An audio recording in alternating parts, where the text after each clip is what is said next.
She was on her knees, pressing both hands against a man's throat to keep him from bleeding out, when the soldiers came through the door. Not one soldier, not two. 14 armed men in full tactical gear flooded the emergency room of Redstone Medical Center, rifles up, boots splitting through the blood pooling on the linoleum floor. Every doctor, every administrator, every person who had spent the last 4 days treating Emily Carter like she was furniture, they all froze. The guns swept the room, and then, in a moment, nobody in that hospital would ever stop replaying, every single muzzle lowered, not toward the armed man at the far end of the corridor, toward her. "Get that nurse away from the patient!" Director Harlan Voss screamed from behind his desk chair, which he dragged to use as a barricade. "Get her out!" "Negative." The Special Forces commander didn't raise his voice. He didn't need to. "Stand down, sir. She's the reason we're here." Silence dropped over the ER like a pressure change before a storm. Emily Carter didn't look up from the wound she was packing. Her hands didn't shake. She just kept working. If you've made it this far, I need you to stay until the end, because this story is going to go places you won't see coming. Drop a like, hit follow, and leave a comment telling me what city you're watching from. I want to see how far this story travels. 4 days earlier, nobody at Redstone Medical Center knew what to make of Emily Carter, and most of them hadn't tried. She'd been transferred in from the county placement pool 6 weeks ago, a lateral move, unmarked file, no explanation attached. The nursing coordinator, a woman named Patrice Odom, who wore reading glasses on a beaded chain and moved through the ER like she owned it, had taken one look at Emily's paperwork and exhaled through her nose. "Another float nurse," she said, not quite to Emily, not quite to the room. "We're running a trauma center, not a training ground." Emily had said nothing. She'd signed what she needed to sign, collected her badge and her locker assignment, and gone to work. She was 31, medium height, lean in the way people get from years of moving fast and eating whenever they could. Dark hair she kept, pulled back so tight it looked almost severe. She had a small scar that ran along the outer edge of her left hand, pale and curved like a crescent, that she never explained and that people, if they noticed it at all, assumed came from a kitchen accident or a childhood fall. Her eyes were brown, direct, and patient, the kind of patient that isn't the same thing as passive. What she was not, in any way that Redstone senior staff could detect, was impressive. Dr. Marcus Hale had made that assessment on her second shift. Hale ran the ER the way some people run small countries, loudly, selectively, with a deep investment in the hierarchy. He was 54, broad-shouldered, with the kind of salt and pepper hair that photographed well in hospital promotional materials. He had opinions about nurses. Specifically, he had opinions about float nurses, and those opinions were not generous. Emily had flagged a patient's medication interaction that morning. A man named Trayvon, 62, brought in with chest tightness, who'd listed his prescriptions on his intake form without anyone cross-checking them against the drip that had already been ordered. "Dr. Hale." She'd stepped into the corridor where he was reviewing charts on a tablet. "Mr. Trayvon in Bay 4, his metoprolol is already dosed high, and we've got a calcium channel blocker going. That combination at these levels is going to tank his pressure." Hale had looked at her badge, then at her face, then back at his tablet. "I'll review it," he said, which in his particular dialect meant, "I heard you and I'm choosing not to engage." Emily had stood there for one beat too long. "I can flag it for pharmacy review if I said I'll review it." Hale's voice had gone flat in a specific way. "Thank you, Nurse Carter." She'd gone back to her bay. 20 minutes later, Trayvon's blood pressure dropped to 80/50, and they'd had to scramble. Nobody said anything to Emily. Nobody acknowledged that she'd called it. Hale had simply adjusted the orders and moved on. She filed a medication safety note in the system that afternoon. It was the kind of note that got read 3 months later during audits by people in different buildings. The thing about Redstone Medical Center was that it had a reputation problem underneath a branding problem, and the people running it had confused the two. The hospital sat in the middle of Silver Creek, a mid-sized city in the valley between two mountain ranges, the kind of place that had grown fast enough to outpace its infrastructure, but not fast enough to attract the institutional money needed to fix it. The ER took everything. Car accidents off Route 9, industrial injuries from the processing plant on the east side, overdoses, strokes, traumas from the rougher neighborhoods 2 miles south. It was genuinely busy, genuinely hard, and genuinely underfunded.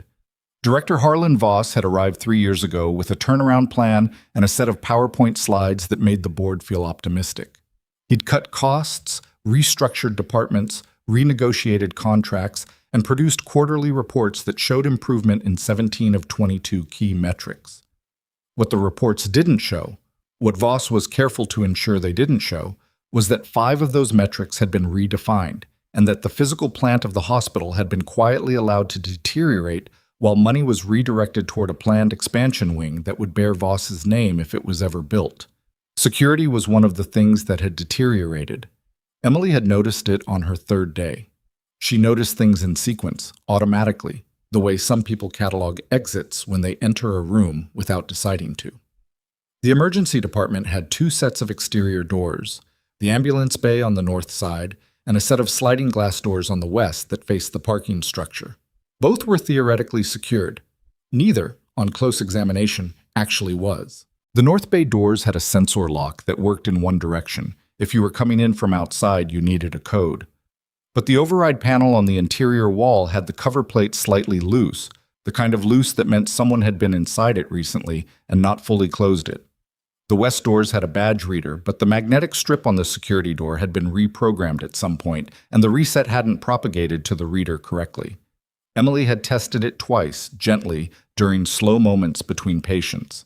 Both times, a non-employee badge swiped within 3 seconds of a credentialed badge would open the door. She wrote it up on day 4 and submitted it through the hospital's security incident reporting portal. The report reached a man named Dennis Furr, who handled facilities compliance, and who forwarded it to the security contractor's regional office with a note that said, "Please advise on timeline for assessment." The regional office had not yet responded. As of the morning, everything fell apart. What happened in between was that Emily made the mistake of mentioning it out loud. She'd brought it up during a morning huddle, which in the Redstone ER was a standing meeting that Hale ran in the corridor outside the trauma bays while people drank bad coffee and tried to look attentive. She'd kept it brief. She'd said there were 2 access points that she believed represented serious vulnerabilities, that she'd submitted a report, and that she wanted to flag it verbally in case there was a faster internal escalation path. Hale had stared at her over his coffee cup for a long moment. "You've been here 6 weeks, he said, "and you're telling me our security has gaps that nobody else noticed." "I'm not saying nobody noticed. I'm saying it hasn't been fixed. Our security team does quarterly audits. The interior panel in the North Bay has been accessed recently without a logged maintenance ticket. That's not—" "Nurse Carter." Hale set down his cup. "We have an ER to run. I appreciate the vigilance, but this is not your lane." 2 of the residents laughed, not loudly, just enough. A small dismissive sound. Emily looked at them. She didn't respond to the laugh. She just looked at them, briefly, with an expression that was difficult to read, not hurt, not angry. Something more calibrated, like she was filing it away. That afternoon, Patrice Odom had pulled her into a supply closet that doubled as an informal meeting room and told her, not unkindly, that there were ways of doing things at Redstone. "You're good," Patrice said. "I can see that, but you're stepping into things that aren't yours to step into, and people notice." "The security report I filed was within protocol." "The report is fine. The huddle was not fine." Patrice paused, choosing her words. "Harlan runs this ER. That's just a fact. You push against that, you're not going to last long enough to help anybody." Emily had looked at the shelf of supply boxes behind Patrice's shoulder for a moment. "Okay," she said. "Okay meaning you'll dial it back?" "Okay meaning I heard you." Patrice made a sound that was not quite a sigh. "That's not the same thing." "No," Emily agreed. "It's not. On the morning of day 6, Harlan Voss called Emily into his office. His office was on the administrative floor above the ER, with a window that looked out over the hospital's front entrance and a degree on the wall from a university that had been a decent school in the early 90s. He was seated when she arrived, which was deliberate.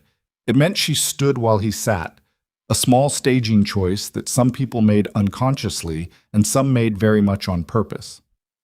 "I've received feedback," he said, "from multiple senior staff about your conduct." Emily waited. You've been undermining clinical decisions. You've been creating alarm around security issues that have already been assessed by the appropriate departments. And you've been, frankly, difficult to integrate into the team culture here. I flagged a medication interaction that was subsequently confirmed by the patient outcome, Emily said, and I submitted a written security report through the proper channel. I'd like to understand specifically which conduct you're referring to. Voss's jaw tightened slightly. He wasn't used to being asked follow-up questions in this particular tone. This isn't a hearing, Nurse Carter. This is a conversation. Then I'd like to have the conversation clearly.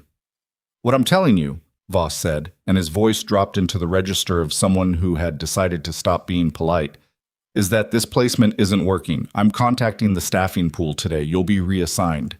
Emily held still. If she felt anything, it didn't move across her face in any way that Voss could read. When? She asked. End of today's shift. You can finish your hours, turn in your badge, and the coordinator will handle the paperwork. She nodded once. All right. She left his office and went back downstairs and worked her shift. She took 3 patients in the first hour, managed a pediatric asthma case that turned complicated and then turned fine, and ate half a sandwich standing at the nursing station at noon without sitting down. At 2 in the afternoon, she pulled on her jacket at the locker room and was reaching for her bag when her phone buzzed with a security alert. She looked at it. It wasn't from the hospital system. It was from a different system entirely, one that most people in that building didn't know existed. She read the message once. Then she set the phone face down on the bench for 3 seconds, looking at the locker in front of her, and then picked it up and read it again. She left her bag in the locker. She walked back toward the ER. She was 12 steps from the ambulance bay entrance when the north bay doors blew open. They came in fast and organized, which told her immediately that this wasn't opportunistic. 4 men through the north entrance, 2 more through the west sliding doors almost simultaneously. The vulnerability she'd written in her report activated exactly the way she'd described. Tactical vests, long weapons, comms units on their ears. They moved with the compact efficiency of people who'd rehearsed, and they spread through the ER in a pattern that covered the exits first and the staff second. The first 30 seconds were pure chaos, and Emily used them. She didn't run. Running draws targeting. She moved to the nearest bay, stepped behind the curtain, and did 3 things in rapid sequence.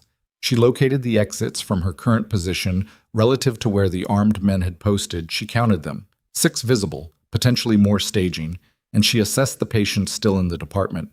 7, including Trayvon, who was stable now but not mobile. A man grabbed a medical resident by the collar and shoved him toward the center of the room. Someone screamed. A gun discharged into the ceiling, a warning, deliberately imprecise, and the screaming stopped. The lead figure, a man in his late 30s with a surgical scar along his chin that Emily clocked without meaning to, stepped into the center of the ER and spoke. Nobody moves. Nobody calls. Nobody makes this harder than it needs to be. His voice was controlled. He'd done something like this before, or trained for it extensively. This is a containment. We want one thing. You cooperate, everybody goes home. Dr. Hale was standing at the nursing station. He looked, for the first time since Emily had met him, genuinely small. The man with the scar looked slowly around the room. Where, he said, is Emily Carter? The room went still in a different way. Emily came out from behind the curtain. She didn't raise her hands. She didn't run. She just walked into the center of the ER, stopped, and looked at him. That's her, one of the other armed men said. I know, the leader said. He was looking at her with an expression that wasn't quite contempt and wasn't quite respect. Something in between, the way you might look at a complication you'd been warned about. Ms. Carter, he said, you're going to come with us. No, Emily said. He smiled very briefly. That wasn't a question. I have a patient in Bay 2 who needs continuous monitoring. If I leave that post, he may arrest. She kept her voice level. Not defiant, not afraid. Matter of fact. I'll go wherever you need me once someone else is covering him. The leader looked at her for a long moment. You're stalling, he said. I'm doing my job, she said. I can do both. He made a hand signal to one of his men. The man moved to bay 2 to check, came back and nodded. The patient was real. The monitor was beeping. "Fine," the leader said. "You stay with the patient. You don't move. You don't communicate. You don't do anything I haven't approved." He stepped closer. "We'll be having a longer conversation shortly." Emily moved back to bay 2. She positioned herself next to the monitor with her hands visible, exactly where they could see her, and began manually checking the patient's vitals with the kind of practiced calm that made 2 different nurses nearby relax without understanding why. Patrice Odom, who was being held against the far wall with 4 other staff members, was watching Emily. Her expression had shifted. She couldn't have said exactly to what. Hale was watching too. He'd found a corner near the nurses' station and hadn't moved from it, and he was looking at Emily with an expression that combined confusion and something that was starting to look like the early edge of dread. Outside, somewhere above the building, there was a sound. Faint at first, then less faint. Rotors. Emily heard it and didn't look up from the monitor. Her jaw moved very slightly, adjusting. Something in her shoulders shifted, barely perceptible, almost like relief. And then she was still again, hands on the patient, eyes forward, waiting. The leader heard it too. His head came up. His eyes went to the ceiling, then to the windows, and his composure, for the first time, developed a small, invisible crack. "What is that?" he said. Not to her, to himself. Emily said nothing. The sound grew until it was rattling the panels in the drop ceiling and shaking the IV bags on their poles. And then the North Bay doors came open again, but differently this time. Controlled, fast, swept by men in gear that was a level of precision above anything in that room, moving in the practiced wedge formation of people who operated in exactly these environments. 14 of them. Rifles up, scanning. The armed men in the ER raised their weapons and then, very quickly, understood the mathematics and began making decisions. The Special Forces commander came through the door last. He was maybe 45, compact, wearing no rank insignia visible, and he moved through the room with his eyes going directly and immediately to one specific location. Not to Harlan Voss, not to Marcus Hale, to Bay 2. "Stand down," the leader with the scar shouted, and his men were already moving, but the soldiers had covered the room before that sentence finished, and the math was obvious. The commander walked to Bay 2 and stopped outside the curtain. "We need to clear this room," he said, and this was addressed to Emily. Voss came forward from his corner. "I'm the director of this hospital. Whatever's happening here, you coordinate with me." "Sir," the commander said, not looking at Voss, "I need you to step back." "I am the director. I understand. Step back." His voice didn't change in volume, but something in it closed a door very firmly, and Voss stepped back. The commander looked at Emily. Emily looked at him. There was a brief, quiet exchange in that look. 2 people who spoke a language that nobody else in the room had the vocabulary for. "What's the count?" the commander asked. 6 on their team, 4 armed in this room, 2 posted at the west exit. I haven't confirmed the 6th position. Emily said it the way you read instrument panels. No theater. 7 civilian patients, 3 non-ambulatory. The leader's the one with the facial scar. He's the decision maker. The one at the nursing station is his communications link. That's your priority breach. The commander processed this in approximately 2 seconds and turned to his team. "You heard her?" he said. Harlan Voss stared. Marcus Hale stared. The nurses at the wall stared.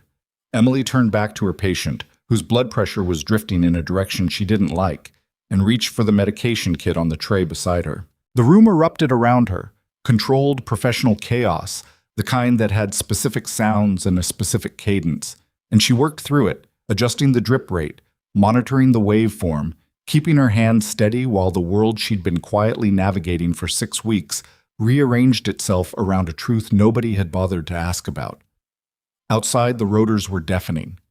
Inside, Patrice Odom watched Emily Carter adjust an IV line with the exact same hands she'd used all week. Careful, precise, unhurried, and felt the ground shift beneath 6 weeks of assumptions. The man with the scar was on his knees with his hands behind his head when he looked across the room at Emily and said, with genuine bafflement in his voice, "We were told you'd left the building." Emily didn't look up from the monitor. "I had a patient to cover," she said. The man with the scar was zip-tied and seated against the wall before he said another word, and Emily had already moved on. That was the thing people would keep coming back to in the hours afterward, how thoroughly she moved on. Not coldly, not as performance, but in the way that people who have operated inside genuine chaos learn to triage not just bodies, but moments. What needed attention now? What could wait? What was already resolved and therefore no longer worth the bandwidth? Trevon's pressure had stabilized. She rechecked the drip, logged the adjustment in the tablet that was somehow still functional at the bedside, and then stepped back from the curtain and did a slow, visual sweep of the room. The Special Forces team had the space contained. 3 of the 6 armed intruders were down and restrained, non-fatal, she noted, which meant the commander had gone in with rules of engagement that prioritized capture. The other 3 were being walked out through the North Bay in a tight formation, hands secured, none of them looking at anything except the floor. The civilians, nurses, residents, 2 administrative staff who'd been in the wrong corridor at the wrong time were being moved to the East Corridor in small clusters. A medic she didn't recognize was working on a man she did, one of Hale's senior residents, a tall kid named Briggs, who'd taken an elbow to the face at some point and was bleeding from his eyebrow with the dazed look of someone processing that adrenaline has a half-life.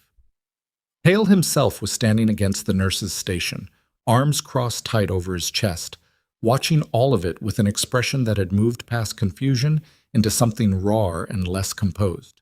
His eyes kept going to Emily, then away, then back. The commander, she'd caught his name from a word one of his team used, Rourke, was coordinating on comms near the west exit. He had the clipped, layered attention of someone managing 4 conversations simultaneously, and he did it without visible effort, which meant he'd been doing it for a very long time. Emily walked toward him. 2 patients need transfer priority, she said when she was close enough. Bay 2 is stable enough to move if you've got medical transport. Bay 6 has a post-surgical patient who's been off his monitoring for, she checked the clock on the wall, 22 minutes. That needs to be corrected now. Rourke glanced at her. Something in his face, not quite amusement, not quite respect, somewhere between them. Medical's staging outside, he said. Walk me through the priority list. 6 first, then 2, then the pediatric case in Bay 1 who's fine but scared and needs her mother, who I believe is in the East Corridor. He relayed it into his comms without editing anything she'd said. That was when Harlan Voss found his voice. He came across the room in a way that managed to be both purposeful and slightly frantic, and he planted himself at Emily's shoulder with the posture of someone who'd decided that the best way to regain control was to act like he'd never lost it. Commander, Voss said, now that the immediate situation is contained, I need to be briefed on what exactly just occurred here, and I need your team to understand that this facility operates under specific administrative protocols. Mr. Voss, Rourke said it without turning from his tablet. Director Voss? Director. A brief pause. My team is clearing this facility. That process takes approximately 40 minutes. During that time, I need you to stay with the civilian group in the East Corridor and not re-enter the active treatment areas. I'm the director of this hospital. I understand that. Rourke looked up then. Just for a moment. The look was not aggressive. It was something more final than aggressive. East Corridor, sir. Voss stood very still for 3 seconds. Then he turned and walked toward the East Corridor, and nobody watched him go except Patrice Odom, who watched from the doorway with an expression that was quietly, carefully blank. What came out over the next 2 hours was not a single revelation, but a series of them, arriving in the incremental way that truth usually does when several people have been actively managing it. The first piece was the tactical debrief, which Emily sat through in a supply room off the East Corridor with Rourke and 2 of his intelligence staff.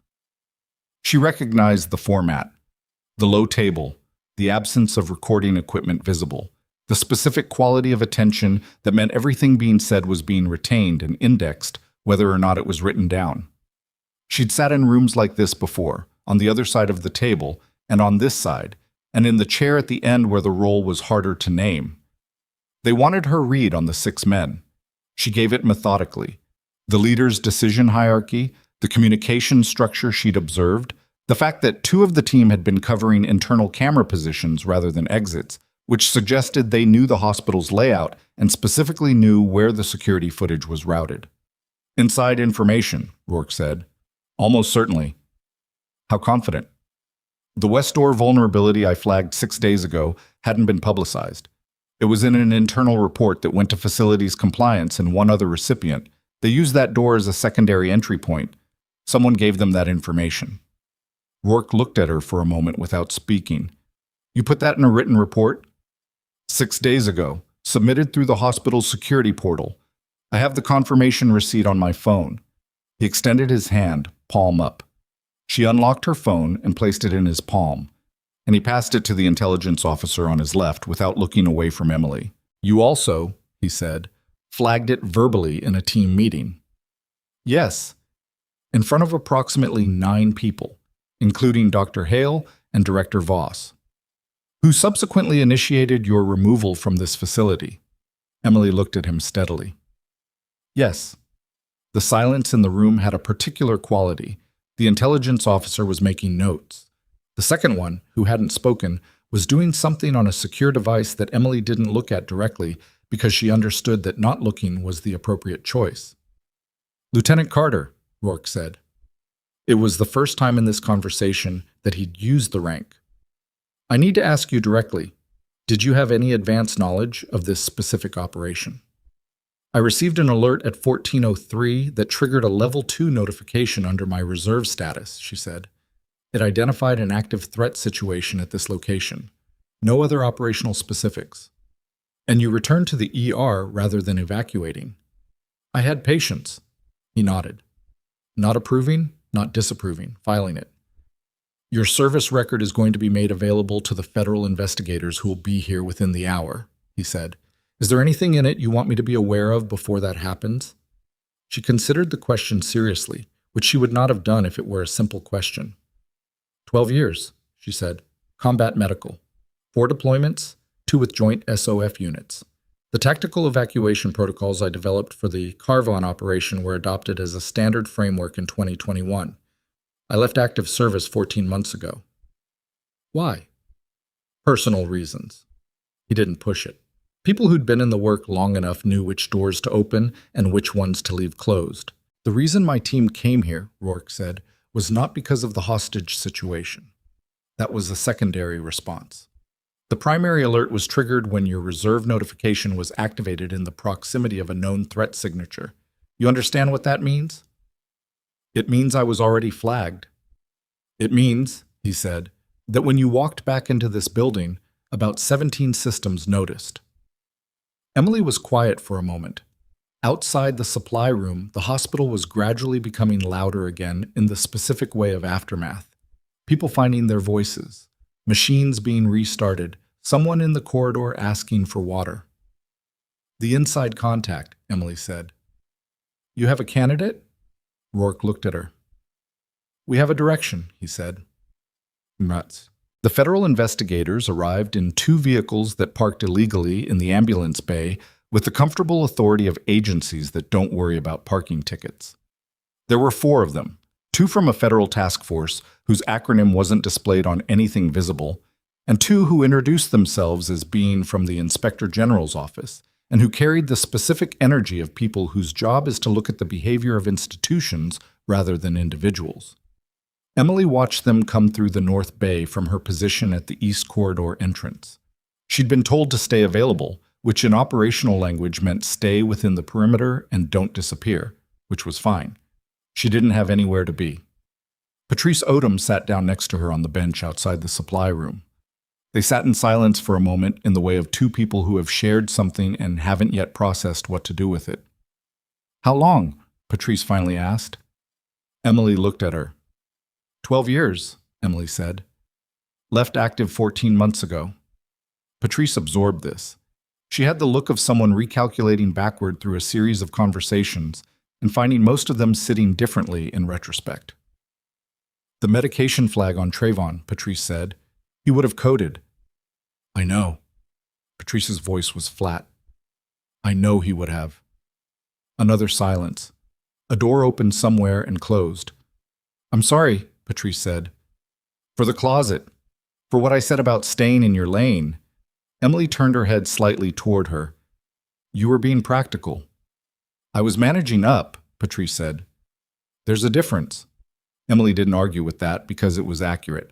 One of the federal investigators, a woman in her 40s named Delaney, who moved through a room with the quiet efficiency of someone who has trained herself not to be noticed, came to where they were sitting and crouched to eye level with the particular body language that means I'm trying not to loom.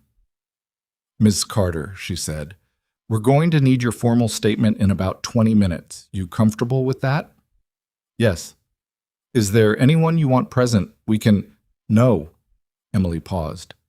Thank you. Delaney nodded and stood and moved on. Patrice watched her go.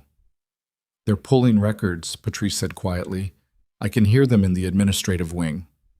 That's expected. Harlan's in there. A beat. He looks bad. Emily said nothing. The security report you filed, Patrice said. Voss received a copy. I know because I saw the forwarding notification. He would have seen it the day you submitted it. Emily turned to look at her fully for the first time in the conversation. That's significant, Emily said. I know it's significant. Patrice's hands were in her lap, very still. I'm telling you anyway. Something shifted in the line of Emily's jaw. Not softening exactly, but adjusting. Thank you, she said, and she meant it. The administrative wing of Redstone Medical Center occupied the back half of the second floor, connected to the ER level by an internal stairwell and a service elevator that had been out of order for 3 months. The federal investigators had commandeered the director's conference room, which had a long table and a wall of windows, and a whiteboard that still had fragments of a budget meeting visible in dry erase marker. Harlan Voss sat at the far end of the table with his hands flat on the surface, and he looked like a man who had spent the last 2 hours discovering that the story he'd been telling about himself was significantly shorter than he'd thought. One of the investigators, not Delaney, the other one, a man named Sabet, who had the particular patience of someone who is very good at waiting, had been going through Voss's correspondence on a secure terminal, while Voss's attorney, reached by phone, was somewhere on a highway between his office and Silver Creek. Director Voss, Sabet said. He didn't look up from the terminal. The security report submitted by Emily Carter on April 9th. You received a copy that afternoon. I received many reports, Voss said. This one specifically flagged 2 access points as active vulnerabilities, the same 2 access points used today in the initial breach. Sabet turned from the terminal and looked at him. 4 days after receiving that report, you initiated her removal from the facility. Her conduct was problematic. Her conduct, Sabet said with the neutrality of someone who has decided that the word conduct no longer deserves to be treated as a real concern, was to flag a security vulnerability that was subsequently exploited in a hostage situation. He paused. I'm going to ask you about a phone call made from this office on April 11th, 2 days before the incident. Outgoing, duration 6 minutes, to a number I'm going to read you. Voss went very still. Sabet read the number. The color left Voss's face the way water leaves a glass that's been tilted, all at once, uniformly, leaving something emptier and more transparent behind. I'd like, Voss said, and his voice had changed register entirely, to wait for my attorney. Of course, Sabet said.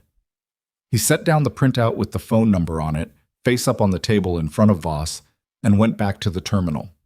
The printout sat between them like something alive. In the east corridor 1 floor below, Emily's phone buzzed. She looked at the screen. It was a message from Rourke. Need you back in the room. Bring everything you told Delaney. She stood. Patrice beside her looked up. They found something, Emily said. She was already moving when the second buzz came. This one wasn't Rourke. The number was one she hadn't seen in 14 months, and the message was 4 words that made her stop in the middle of the corridor and read them twice. We know about Carvan.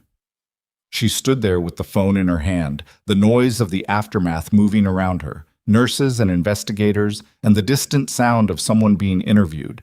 And her face did something complicated and brief that nobody nearby could have named. Then she put the phone in her pocket and kept walking. The message sat in her pocket like a stone. We know about Carvan. Emily walked the length of the east corridor at the same pace she'd been walking all afternoon, controlled, unhurried, the kind of pace that doesn't broadcast anything. And she ran the calculus in the 10 seconds it took her to reach the stairwell door. Carvan wasn't in her service record. Not the classified portions, not the unclassified summary, not the redacted version that the Inspector General's office would be pulling right now from the Federal Personnel Database. Carvan existed in a different category of document entirely, in files that required specific clearance levels to access, and that even then returned only partial information depending on the requester's operational need. Which meant the person who'd sent that message either had that clearance, or had gotten the information from someone who did, or was guessing and hoping the name alone would be enough to move her. She pushed through the stairwell door and stopped on the landing. The problem with the third option was that nobody guessed Carvan. It wasn't the kind of name that appeared in any public reporting, any leaked document, any journalist's reconstructed account of SOF operations in the region. You had to have been there, or been briefed in, or been given the information by someone with a reason to give it. She took the phone out of her pocket and looked at the number again. She didn't recognize it. The area code was regional, Silver Creek and the surrounding county, local. Whoever had sent it was close. She went up the stairs. Odd. The conference room had acquired more people in the time since Rourke's message. Delaney was there, and Sabet, and a third investigator she hadn't met who was managing a secure laptop in the corner with the focused stillness of someone whose job is to process rather than interview. Rourke stood at the window with his arms behind his back, looking out at the ambulance bay where his vehicles were still parked and where two of his team members were maintaining a quiet exterior perimeter. Voss was gone. Sabet's table in front of him was covered in printed documents. Emily came in and closed the door. Rourke turned from the window. "Unknown contact," she said before he could speak. She held out the phone. "Received approximately 4 minutes ago. The name Carvan was used." Rourke's expression didn't change, but his attention sharpened in a way that was physically noticeable, like a lens adjusting focus. He took the phone, read the message, passed it to Delaney. "That operation," Delaney said carefully, "is not in anything we're currently accessing." "No," Emily said, "it wouldn't be. But it's real." "Yes." Rourke turned back from the window fully. "Who has knowledge of it?" "Operationally, the team involved, the commanding officers, the mission oversight chain." She paused. 14 people who were present, 3 who've since separated from service. Another pause, shorter. 1 who died in country. And outside that group? At the classification level required to access the full mission file. She thought about it. Fewer than 40, across multiple agencies. Sabet looked up from his documents. "What was the nature of the operation?" Emily looked at him. "That's not a question I can answer in this room. We have clearance." "I understand that," she said. "The answer is the same." She said it without apology, without aggression. Just as a statement of fact about a line that existed regardless of the present circumstances. Rourke held up a hand slightly in Sabet's direction, a small gesture that closed the topic. "The number," Rourke said. He handed the phone to the third investigator in the corner. "How fast?" 20 minutes for a cell trace, the man said. "Faster if it pings locally." "It will," Emily said. "The sender is in or near this building." Everyone in the room went still with that for exactly 1 second. "How do you know?" Delaney asked. "I don't," Emily said. "But I know why they sent it now, to this phone, with that specific name. They wanted to stop me from going further with whatever I'm about to tell you, which means they know what I know, and they know I'm in this room, and they're close enough to act on both pieces of information in real time." She stopped. "That's either someone in this building or someone with continuous access to the internal communications." Rourke looked at the third investigator. 20 minutes, the man confirmed, already working. Rourke looked at Emily. "What were you about to tell us?" She sat down for the first time in what felt like several hours, and her back held the specific straightness of someone who has learned to manage exhaustion without displaying it. "The security report I filed on April 9th went to facilities compliance and was forwarded to Voss," she said. Patrice Odom, the nursing coordinator, confirmed she saw a forwarding notification. That means Voss had the vulnerability information, the same vulnerabilities used in today's breach. She set her hands flat on the table, not for emphasis, just to have somewhere to put them. The phone call Sabet referenced, the outgoing call from Voss's office 2 days before the incident. I'd like to know who that call went to.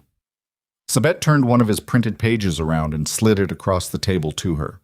The number was printed in the center of the page with metadata around it: time, duration, routing information. And at the bottom, a preliminary identification flag that the trace had returned in the 14 minutes since Sabet had read it to Voss. Emily read it. Read it again. That's a logistics company, she said. Front, Sabet said. Registered 8 months ago in a state that doesn't require beneficial ownership disclosure. We have 3 other federal cases where the same entity appears in communication records preceding an incident. He tapped the page. The people who came through your North Bay doors today were contracted.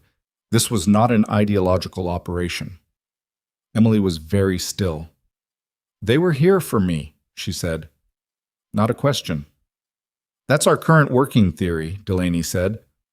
The hostages were cover. The demand structure was incoherent. No political statement, no negotiating position communicated to local police. They weren't trying to negotiate. They were waiting for something to happen in the building. For me to leave, Emily said. They waited for me to be escorted out. Voss removed me from the facility at the end of my shift. The timing was... She stopped. Recalculated.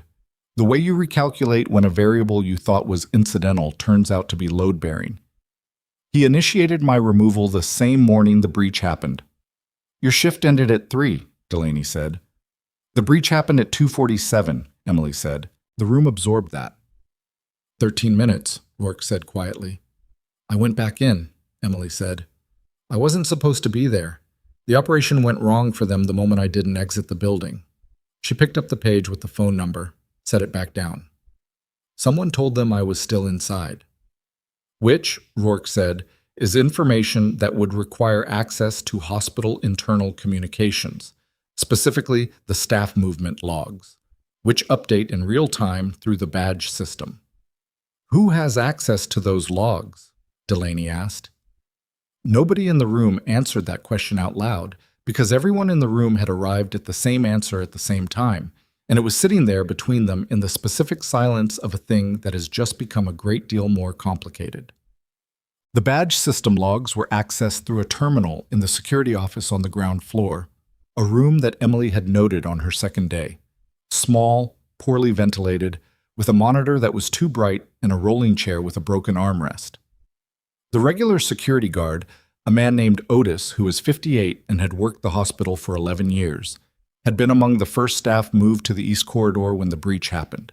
He was still there when Delaney found him, sitting on a folding chair with a cup of coffee that someone had brought him, and that he hadn't touched. Delaney sat across from him. The staff movement logs, she said. During the breach, was the terminal in the security office left logged in? Otis looked at his coffee. I was pulled out of there fast, maybe 2 minutes after the alarm. So, yes. I didn't log out, he said. His voice was the voice of a man already reviewing his own decisions with the specific misery of hindsight. I was trying to reach the Northeast camera feed to see what was happening, and then they came and told me to move. I left. Who moved you? One of the administrative staff from Voss's office. He looked up. Young guy, dressed right, looked like he belonged. Name? Otis thought. He had an ID badge, but I didn't catch the name. Maybe 30, brown hair, had an earpiece in. He frowned. I thought that was odd, the earpiece, but I figured maybe he was already on comms with somebody. Delaney looked at him. Otis, was that person one of your regular administrative staff? The color shifted in Otis's face. I don't know, he said, and then, more quietly, I don't know everyone upstairs. Delaney was already moving back toward the stairwell. But the third investigator had the phone trace in 18 minutes. The number had connected through a cell tower 2 blocks east of the hospital, which narrowed the location but didn't resolve it. What resolved it was the secondary data. The device's hardware signature had briefly connected to the hospital's guest Wi-Fi network sometime in the previous 48 hours, logged under a generic name, and the MAC address matched a device currently active inside the building. Currently active. Present tense. The signal was coming from the upper floor. Rourke took that information and redistributed his team in under 3 minutes, which Emily watched from the doorway of the conference room with the particular attention of someone who is assessing whether the deployment makes sense and has arrived at the conclusion that it does, mostly. "The service stairwell on the west side," she said to Rourke as he passed. He glanced at her. "The camera on that stairwell has been out since the breach," she said. "If someone is moving through this building and doesn't want to be on footage, that's the route." Rourke spoke into his comms. 2 of his team redirected. "You're staying here," Rourke said to Emily. Not a question. "I'm staying here," she agreed. She was not, precisely, agreeing with him. She waited 90 seconds after he left the room. Then she walked to the window. The conference room window faced the interior courtyard, a small concrete space between the administrative wing and the surgical wing that nobody used except the occasional smoker who knew about it. It was accessible from the second floor through a door at the end of the administrative corridor marked as a fire exit that would trigger an alarm if opened from the inside unless the alarm had been suppressed. The alarm had been suppressed at some point today. She knew this because when the breach team had swept the exterior of the building, they'd found the courtyard door was not alarmed, and Rourke's initial sweep notes, which she'd read over his shoulder while he was reviewing them, had flagged it as an anomaly.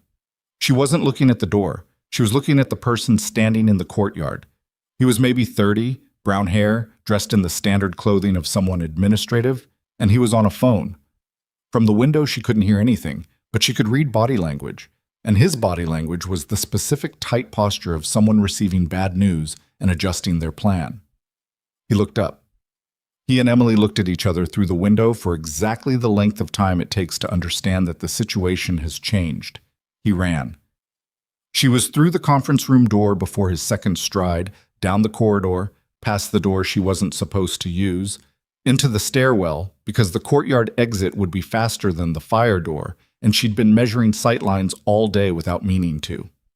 Her knee reminded her, about 4 stairs down, that she'd taken a hard knock against the bay equipment during the breach. She filed the information and kept moving. She came out through the ground floor stairwell exit into the main corridor just as the man she was following came around the corner from the courtyard-adjacent hallway, and they nearly collided, and he made a decision she'd predicted. He went left, toward the ambulance bay, because it was the only exterior exit in his line of sight that didn't already have a visible military presence. What he didn't know, and what Emily did know, was that Rourke had repositioned 2 team members to the ambulance bay exterior not 3 minutes ago. She didn't need to catch him. She needed to push him in the right direction. "Stop," she said. He didn't stop. He ran, and she ran, and her knee was genuinely not cooperating, but she had enough to keep him in sight around the corner into the ambulance bay corridor, where he hit the exterior door at full speed and came through into the pale afternoon light and directly into the peripheral vision of 2 Special Forces soldiers who moved on him with the practiced economy of people who do not need a running start. It took approximately 4 seconds. Emily came through the door 20 seconds behind and stood with her hands on her knees for a moment, breathing. One of the soldiers looked at her. She held up a hand. "I'm fine," which was partly true. The knee was going to be unpleasant tomorrow. The man on the ground was not the earpiece man Otis had described. He was older, maybe 40, and he was wearing a badge that identified him as a medical equipment vendor, and the badge was not from any vendor contracted to Redstone Medical Center. He said nothing. He looked at the ground with the focused silence of someone who has been briefed on exactly this situation and knows that talking makes it worse. His phone was in his jacket pocket. When they took it, the last sent message was a number Emily didn't recognize. The last received message, 3 minutes old, was 2 words. She knows. Mas. The next 2 hours moved in the way of operational aftermath. Overlapping conversations, people repeating information for different audiences, the slow emergence of a picture from its component pieces. The man in the ambulance bay was identified as a contract operative with 3 known aliases and a history that connected through a chain of intermediaries that Sabet navigated with visible expertise, to the same logistics front company whose number was in Voss's phone records. He'd been inside the hospital for the past 2 days, positioned as a vendor doing equipment checks that no department head had formally approved. He had access to the hospital's internal network through a connection that the IT director, when interviewed, turned gray and then very cooperative about explaining. In the director's office, Voss had stopped asking for his attorney to arrive and had started talking. Emily was not in the room for that. She was in the supply room off the east corridor again, which had become, without anyone formally deciding this, the place where she went when she needed to be accessible without being in the center of things. She had a cup of coffee that Patrice had brought her, actual decent coffee from somewhere, and she was sitting on a supply crate with her leg extended to take the pressure off the knee and her eyes on the middle distance. Briggs, the resident who'd taken the elbow, came by with his eyebrows sutured and his color returned to something approximating normal. "You did that?" he said from the doorway. Not accusatory, more like he was testing the statement to see how it sounded. Emily looked at him. "The suture?" she said. "No, that was someone else. You know what I mean?" She looked at her coffee. "I didn't do it alone," she said. He stood there for a moment, doing the uncomfortable recalculation that people do when they've behaved badly and don't have a clean way to account for it. "I laughed," he said. "In the huddle, when Hale shut you down." "I know. He stopped. "I don't have anything good to say about that." Emily considered him. He was maybe 28, tired, honest enough to come and say it. That was worth something. "Learn from it," she said. "That's sufficient." He nodded, left. Patrice appeared in the doorway next, leaning against the frame. "Voss is talking," she said. "I assumed." "He looks—" Patrice searched for the right word. "Finished. Like someone who built something on a foundation they thought was solid and just watched the whole thing fall through."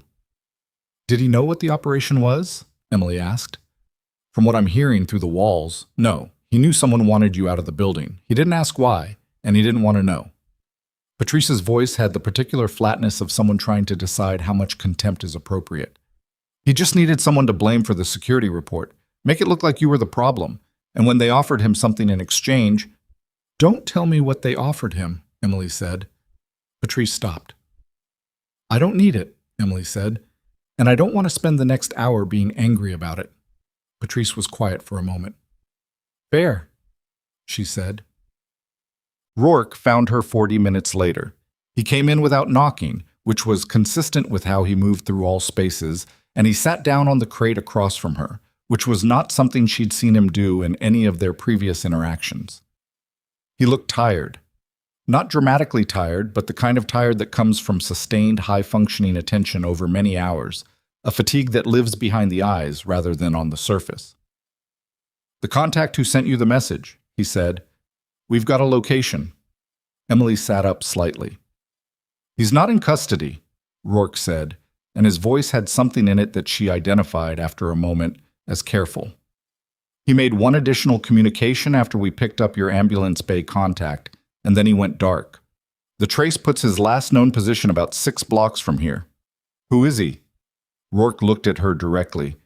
"We believe he's connected to Carvon, not peripherally." A pause. "He was part of the supply chain oversight for that operation.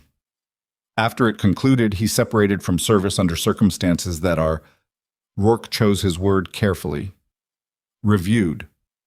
Emily's hands were very still around the coffee cup. "He was dismissed," she said. "Yes." "For what happened in the second phase of the operation?" "Yes." She looked at the floor. "He blames me," she said. Rourke said nothing, which was its own answer. The problem with Carvan, the thing that had not been in any report because it was the kind of thing that reports were specifically designed to contain and classify and route away from general visibility, was that the second phase had not gone as planned, and Emily's tactical recommendation had been the basis for the decision that changed it. She'd called for an earlier extraction window based on intelligence assessment. The supply chain officer, the man whose name she now suspected Rourke was carefully not saying, had argued for waiting. The commanding officer had gone with Emily. The earlier extraction had saved 9 lives. It had also, due to a timing cascade that nobody had fully predicted, and that Emily still ran through her mind on nights when her brain wouldn't cooperate, resulted in the death of one man. A good man. Someone whose name she knew and whose family she'd written a letter to that she'd drafted 7 times before she sent it. The supply chain officer had put in his separation paperwork 48 hours after the after-action review. She'd heard nothing from him in the 14 months since. He built this, she said. The whole thing, not just today. She stopped, recalculated. He found Voss. He set up the front company. He contracted the team.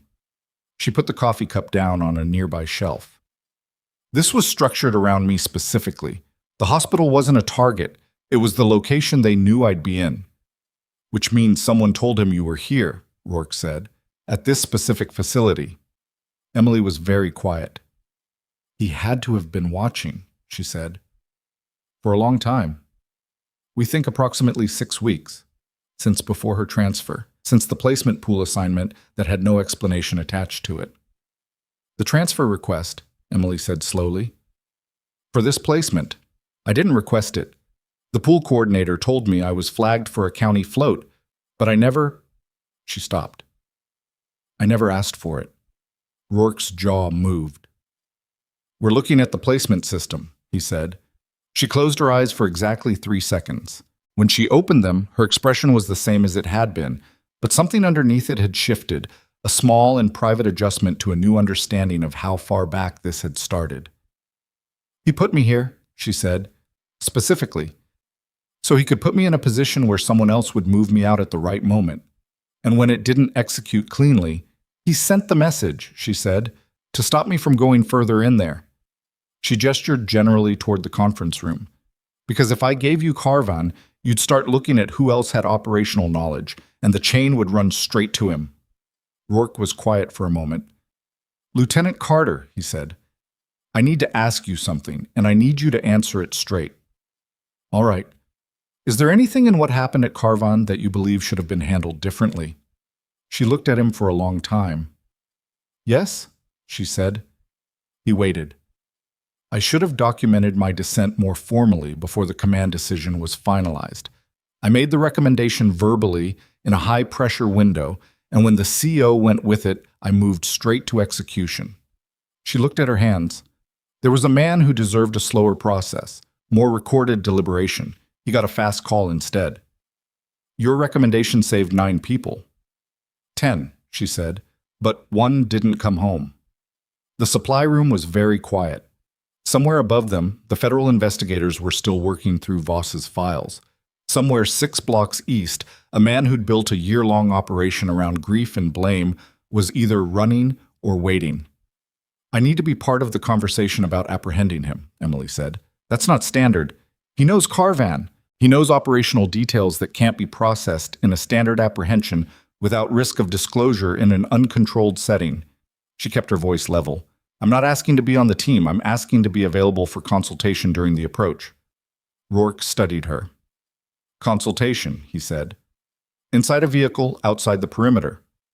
That's acceptable. He stood. Your knee, he said. She looked at him. How bad is it? It's functional, she said. He almost smiled. Not quite. That's not the same thing. No, she agreed. It's not. He was halfway to the door when his comms crackled. He listened. His shoulders changed. A small, subtle change, but Emily had spent 12 years learning to read what changed in people's bodies when information arrived. He turned back. He's not 6 blocks east anymore, Rourke said. Emily stood up from the crate. He came back, Rourke said. He's in the building. The supply room door was already open, and in the corridor outside, 2 of Rourke's team were moving fast toward the north stairwell, and somewhere above them in the hospital, a building still full of patients, still running on reduced staff, still processing what had happened in the last 4 hours. A man who knew Emily's entire operational history had walked back through one of the doors she'd flagged in a report that no one had fixed. Emily was already moving before Rourke finished the sentence. Not running. Running in a hospital corridor with reduced staff and scattered civilians is how people get knocked down and decisions get made in the wrong direction. But moving at the particular pace that eats distance without advertising urgency. The kind of movement she'd learned in environments where looking calm was as tactically important as being fast. Rourke fell into step beside her. His comms were active, a low voice in his ear that she could hear fragments of. North stairwell, no visual, last badge ping was administrative floor, and he was processing and redirecting simultaneously, the multi-channel attention that she recognized from the kind of people who were very good at this work. Name, she said. Not a request. Rourke looked at her for half a stride. Garrison, he said. Warren Garrison, former logistics oversight, GS-14, separated from service 16 months ago. Garrison. She put the name against the shape of the man she'd known at Carvon, a voice in planning meetings more than a presence in the field, someone who managed procurement and supply chain with the specific territorial investment of a person whose power exists in the administration of things rather than their execution. She remembered disagreements. She remembered a particular meeting where she'd laid out the extraction timeline, and he'd argued for extended asset positioning, and the CO had looked between them with the kind of focused patience that means a decision is coming and someone is going to be wrong. She'd been right. She knew she'd been right. That didn't make the one death easier to carry, and it didn't make the next 16 months of Garrison apparently building an operation around her any less something she was going to have to stand in front of and deal with. Does he have a weapon? She asked. Unknown. His last confirmed entry point was the North Bay, same door the initial team used. We don't have eyes on him inside. The camera on the North Bay restored when your team came through? Yes. Then he knows that. He's not using the main corridors. She thought about the building's layout, which she'd mapped in her first week without deciding to. The way you map any environment you're going to spend significant time in. The hospital has 2 service corridors that run parallel to the main halls, one on each floor. They connect the supply loading area, the kitchen, and the laundry.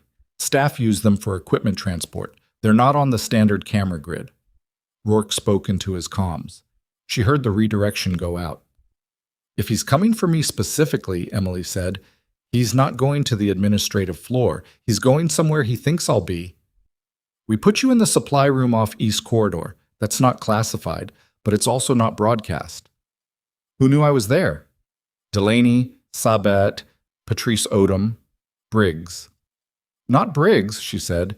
The others, possibly, but the more important question is who knew I was still in the building at all after Voss's removal order.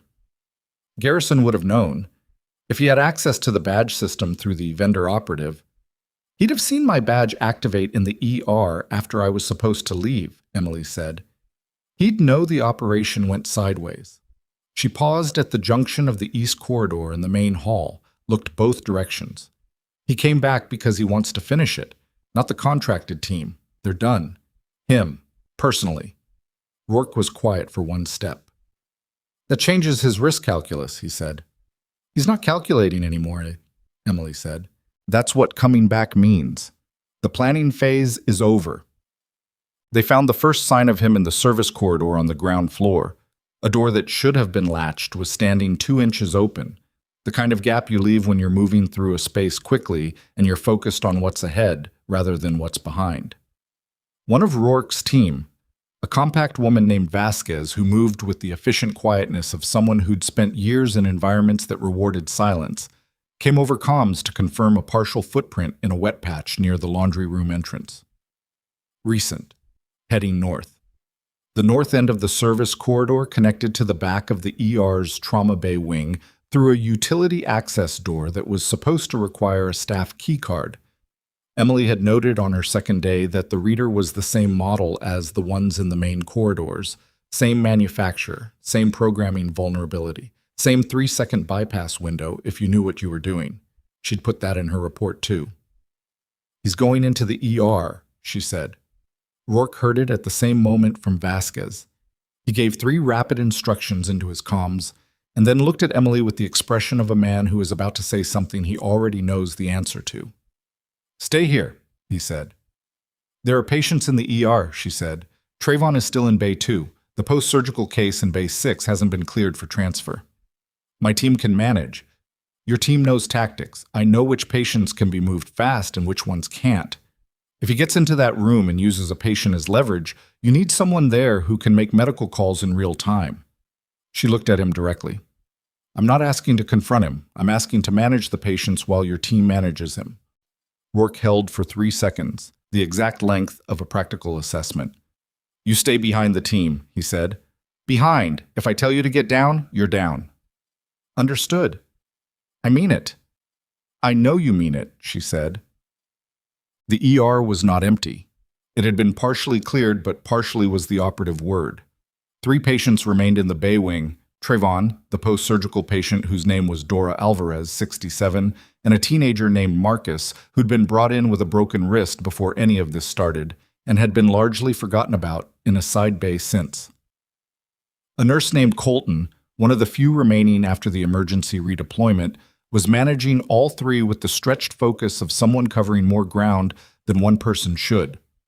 Rourke's team entered the ER from the main corridor side, moving in a formation that prioritized coverage of the connecting points to the service corridor. Emily came in behind the last team member and went immediately to Colton, who was standing at Trayvon's bay with his eyes too wide. I need you to move that teenager, she said quietly. Marcus, side bay 3. Disconnect his monitor and roll the bay curtain closed. Go slow, go quiet, go now. Colton looked at her and then at the soldiers in the room and made the very sensible decision to not ask questions. What about Trayvon? He murmured. I've got Trayvon. And Dora, she mobile? She can sit up. She's post-lap coal. She's not fragile. Can she stand if she has to? Colton thought. With help. Position yourself with her. Keep her sitting. If someone tells you to move her toward the east exit, not the corridor. She was already at Trayvon's bedside, checking the monitor with the automatic read she couldn't turn off. Pressure decent, rhythm stable. The drip was fine. Go, she said. Colton went. Rourke was at the utility access door at the north end of the bay wing. Vasquez was on his left, another team member on his right. They were still, the specific stillness of people listening to a space. Emily positioned herself at Trayvon's bedside, facing the access door with the curtain rod at her left shoulder as the only thing between her and a direct line of sight to the entry point. She was not behind cover. She was adjacent to it, which was different, but she was also directly next to a patient who could not be moved quickly, and that was the geometry she was working with. The access door opened. Garrison came through it in a half-crouch that said, "Someone taught him fieldcraft once," and the 3 weapons pointed at him said it wasn't enough. He stopped. He was not what Emily had been reconstructing in her memory for the past hour. Or rather, he was what she remembered, but changed in the particular way that 16 months of a consuming, singular purpose changes a person. He'd lost weight that he hadn't had to lose. His face had the taut, used quality of someone who'd been running on adrenaline and grievance for long enough that it had become his resting metabolic state. He was holding a weapon, a compact sidearm, low at his side, which was honest. He hadn't brought it up when he came through the door, which meant either he'd assessed the room correctly and knew that bringing it up would end the conversation before it started, or something else. She thought it was probably something else. His eyes found her immediately, across the ER, through the curtain gap, past Trayvon's monitor and the IV pole and all the clinical infrastructure between them. Emily, he said. She didn't move from Trayvon's bedside. Warren, she said. Weapons down, Rourke said from Garrison's 3 o'clock. Garrison didn't look at Rourke. He kept his eyes on Emily, which told her everything she needed to know about what this moment was actually about. You know what you cost me, he said. I know what the operation cost, she said. That's not the same thing. Hartwell is dead. His voice cracked on the name, the first uncontrolled thing in him, and it was genuine. She could see that, the rawness of it, the way it sat differently in his body than the rest of his composure. He's dead because you pushed for an early window. He's dead because the situation on the ground changed faster than the planning accounted for, she said, and I made the call that saved 9 others. You don't get to make that trade. Nobody gets to make that trade, she said. I made it anyway because it was the only call available and someone had to. You could have waited. We'd have lost all of them. Her voice didn't rise. It didn't need to. You know that. You've read the after action. You've run the numbers because I know you, Warren, and I know that 16 months in you have run every version of that timeline, and every version where we waited longer costs more than one. You know what I know. The gun was still low. Rourke's team hadn't moved. This was the conversation window, the place where things resolved or didn't, and everyone in the room understood that it needed to be allowed to happen. You left, Garrison said. You separated from service and walked away. Yes. After everything. You just left. I couldn't stay, she said. And this was the first thing she'd said that had anything unguarded in it, any real seam in the composure. I couldn't do it again. Not right away. Maybe not ever. She held his gaze. That's not the same as running. It looked the same from where I was standing. I know, she said. I'm sorry it did. Something moved across his face. Not softening, it wasn't that simple, and the weapon in his hand wasn't a prop, but a shift. The specific shift of someone who came prepared for resistance and has encountered something more complicated. Garrison. Rourke's voice was measured, firm. Put it down. Garrison looked at him for the first time. The mathematics of the room were unambiguous.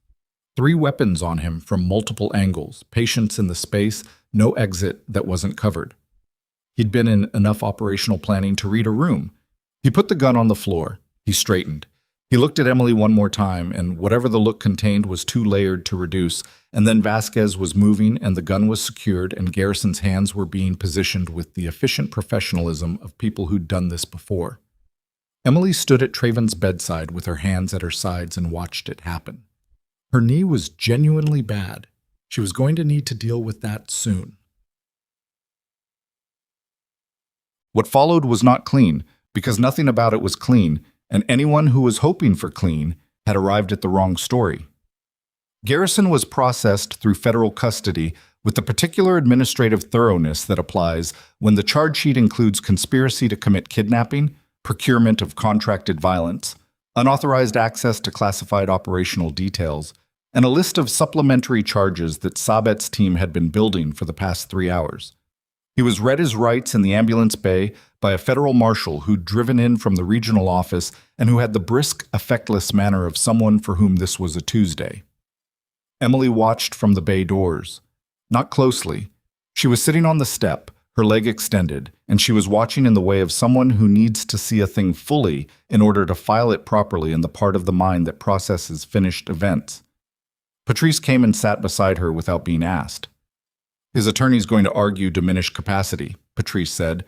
She'd been listening to enough of the investigator conversations throughout the afternoon to have developed a working theory. Probably, Emily said. Will it work? No, Emily said. A year of operational planning isn't an impulse. There's a front company and contracted operatives and a compromised hospital transfer system. She watched the marshal's vehicle door close. That's premeditated across 16 months. Patrice absorbed that. Hartwell, she said carefully. The man who died. Were you close? Emily was quiet for a moment. The ambulance bay was moving around them. People, equipment, the background noise of a building recalibrating after a crisis. He was 26, Emily said. He had a kid he'd never met in person. His wife had the baby while he was deployed. He was going to fly home the week after we got back. She stopped. He made it back. He made it to the debrief. He died of a secondary infection from a wound that presented fine in the field. Patrice was very still. That wasn't your extraction timeline, she said. No, Emily said. It wasn't, but Garrison needed a place to put the loss, and I was the decision at the fork in the road. She glanced down at her hands. I understood it. I didn't expect he'd do this with it. You understood him wanting to blame you? I blame myself, Emily said simply. For a while. Patrice didn't say anything. She was learning, Emily thought, that some things didn't benefit from a response. The federal investigation moved with a speed that surprised people who hadn't seen federal agencies when they had both motive and material. By early evening, the picture that had emerged from Voss's files and Garrison's operational records was comprehensive enough that Sabet's team had moved from investigation to documentation. Voss had been approached 4 months ago by an intermediary, Not Garrison directly. Garrison was too careful for that. Who'd offered a financial arrangement in exchange for specific administrative cooperation. Remove the flagged nurse. Discredit the security concerns. Ensure the building's access vulnerabilities remained unaddressed until a specific date. Voss had not asked what the specific date was for. He'd deposited the first payment, a wire transfer from an account that traced back to the same front company, 11 days after Emily's transfer to Redstone was processed. That was the detail that changed the charge from negligence to complicity. Hale's situation was more complicated and, in some ways, worse. He hadn't been paid. There was no evidence he'd known the larger plan. What there was evidence of, documented, time-stamped, corroborated by the nursing staff who'd been interviewed throughout the afternoon, was a pattern of clinical obstruction, deliberate dismissal of safety concerns, and the specific use of institutional power to silence a subordinate who'd been right. When the investigator from the Inspector General's office sat across from Hale in the conference room and walked him through the medication flag and the security reports, and the huddle where residents had laughed, Hale had the look of a man watching a wall he'd built over decades develop cracks in real time. "I was doing my job," Hale said. The investigator, a woman named Torres, who had the flat, courteous manner of someone who has heard this sentence many times, placed a printed copy of the medication safety note Emily had filed after Trayvon's episode on the table in front of him. "The patient in Bay 4, Torres said. "April 9th.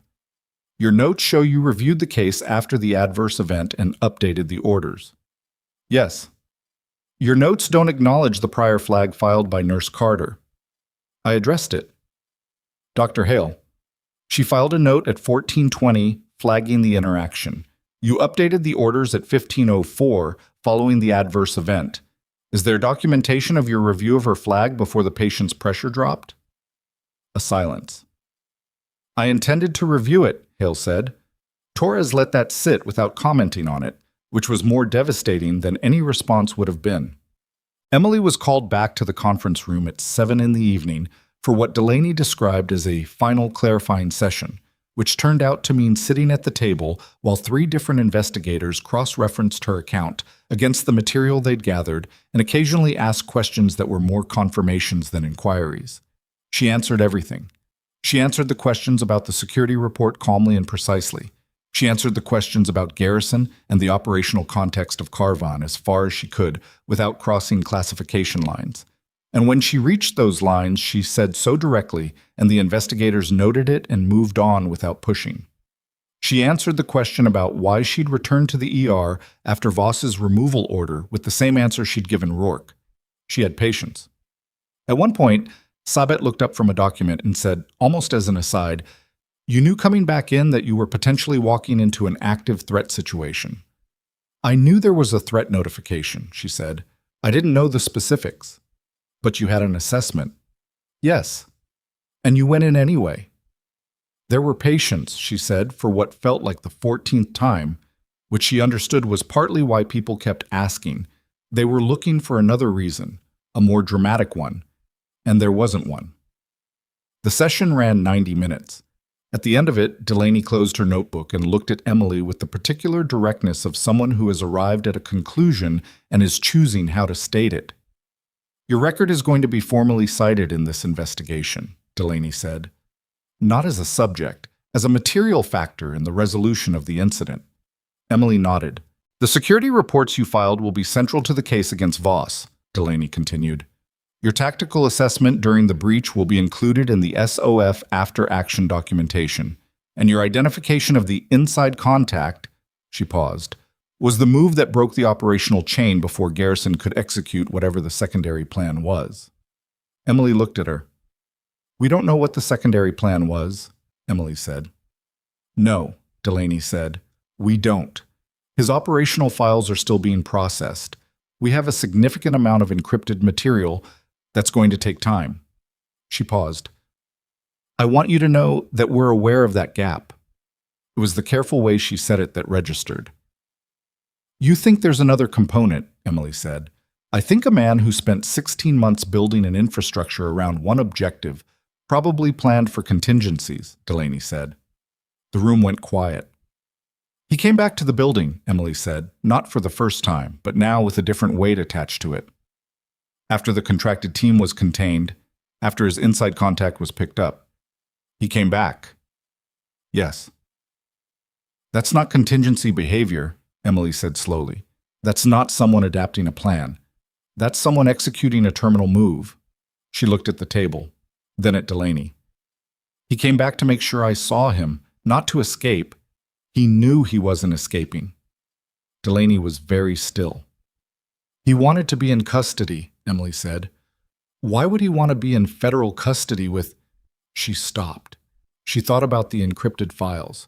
She thought about 16 months of operational planning. She thought about the specific nature of a man who'd spent a career in logistics and supply chain and who understood better than almost anyone how information moved through systems, how documents got filed, how things that were classified eventually became accessible when the right legal mechanisms were applied.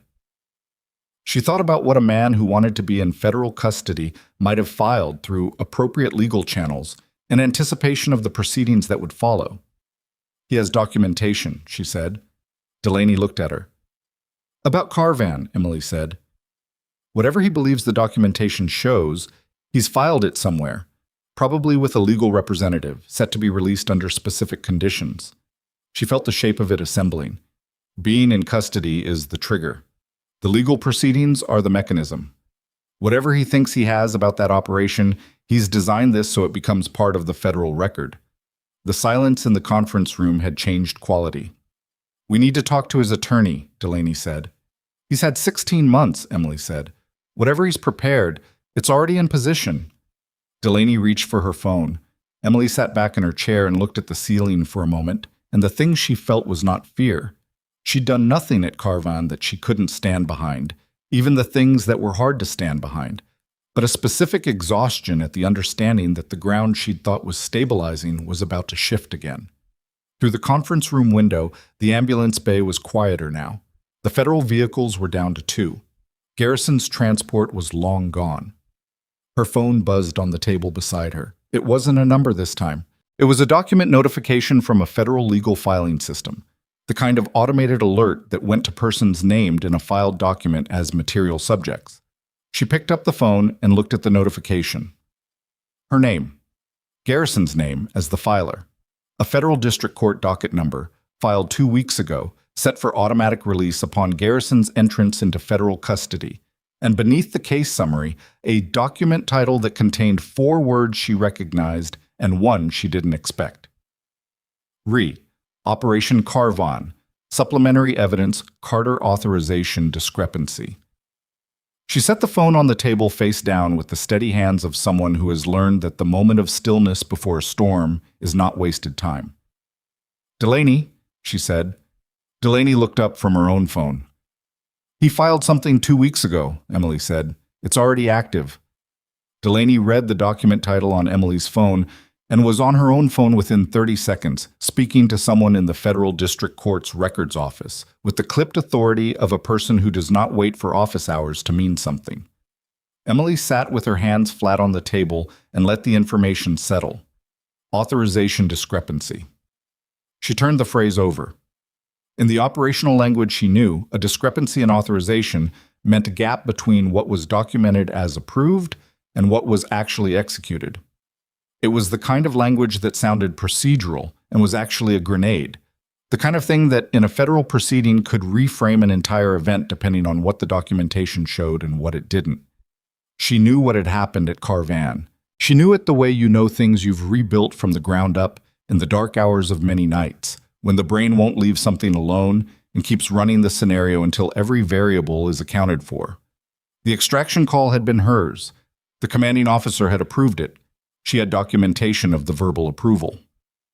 What she didn't have, because the operational tempo hadn't permitted it, was a written authorization logged before execution. That gap was small. In context, it was explainable. In a federal filing designed by a man with 16 months and a genuine understanding of how documentation could be weaponized, it could be made to look like something else entirely. Delaney came back to the table. The filing is real, she said. Submitted 14 days ago to the district court, sealed pending a trigger condition. The trigger condition was Garrison entering federal custody. She put her phone down. It's a declaration. Sworn statement, 43 pages, attaching 17 documents he claims support a finding that you exceeded authorization at Carvan. The verbal approval, Emily said. He claims it didn't happen. He claims the CO's decision log shows no approval entry for the revised extraction timeline. The log entry was made post-execution. The approval was verbal, in the field, under pressure. Emily looked at her steadily. That's not unusual. That's how it works in those situations. I know that, Delaney said, but knowing it and proving it in a legal proceeding with a 43-page declaration on the other side are different problems. The CO, Emily said, he's still active. He is. Then his testimony resolves it. His testimony is the strongest route, yes, Delaney paused. We're contacting him tonight. Emily looked at the window. Outside, the ambulance bay lights had come on in the darkening evening, casting that particular institutional orange glow over concrete. The hospital was running. Reduced, quiet, but running. Garrison built this as insurance, Emily said.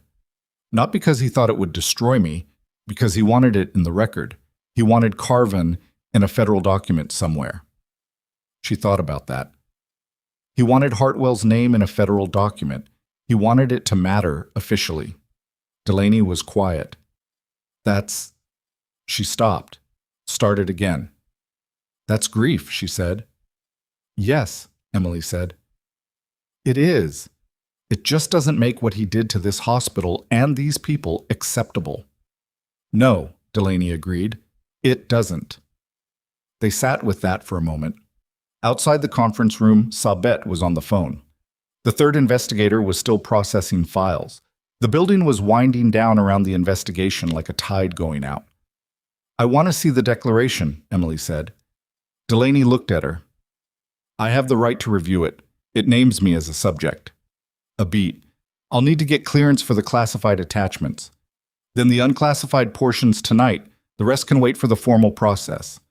Emily said it without heat, without urgency, in the tone of someone who has decided which battles to fight right now and which ones to hold.